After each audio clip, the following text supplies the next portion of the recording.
एक दिन गौतम बुद्ध अपने शिष्यों के साथ एकदम शांत बैठे हुए थे।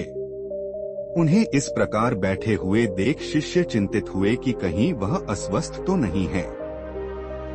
एक शिष्य ने उनसे पूछा कि आज वह मौन क्यों बैठे हैं, क्या शिष्यों से कोई गलती हो गई? इसी बीच एक अन्य शिष्य ने पूछा कि क्या वह अस्वस्थ हैं, पर बुद्ध मौन रहे। तभी कुछ दूर खड़ा व्यक्ति जोर से चिल्लाया, आज मुझे सभा में बैठने की अनुमति क्यों नहीं दी गई है? बुद्ध आंखें बंद करके ध्यान मग्न हो गए। वह व्यक्ति फिर से चिल्लाया, मुझे प्रवेश की अनुमति क्यों नहीं मिली?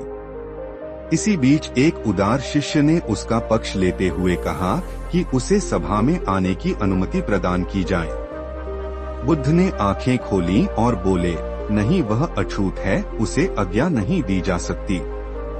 यह सुनकर शिष्यों को बड़ा आश्चर्य हुआ। बुद्ध उनके मन का भाव समझ गए और बोले, हाँ, वह अछूत हैं।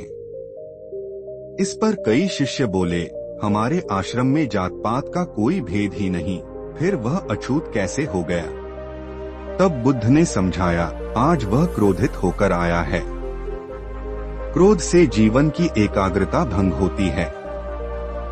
क्रोधी व्यक्ति प्राय मानसिक हिंसा कर बैठता है, इसलिए जब तक वह क्रोध में रहता है तब तक अछूत होता है।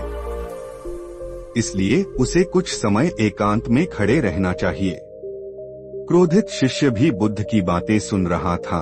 पश्चाताप की अग्नि में तप कर वह समझ चुका था कि अहिंसा ही मनुष्य का महान कर्तव्य व परम धर्म है। वह बुद्ध के चरणों में गिर पड़ा और कभी क्रोध न करने का प्रण लिया। शिक्षा आशय यह है कि क्रोध के कारण व्यक्ति अनर्थ कर बैठता है और पश्चाताप उसे बाद में होता है, जिसका कोई लाभ नहीं मिलता। इसलिए हमें क्रोध नहीं करना चाहिए। असल मायने में क्रोधित व्यक्ति अछूत हो जाता है और उसे अकेला छोड़ देना चाहिए। क्रोध करने से तन, मन और धन तीनों की हानि होती है। क्रोध से ज्यादा हानिकारक कोई और वस्तु नहीं है। हाँ दोस्तों, यह मेरी आपको कहानी अच्छी लगी हो तुम मुझे फॉलो करें।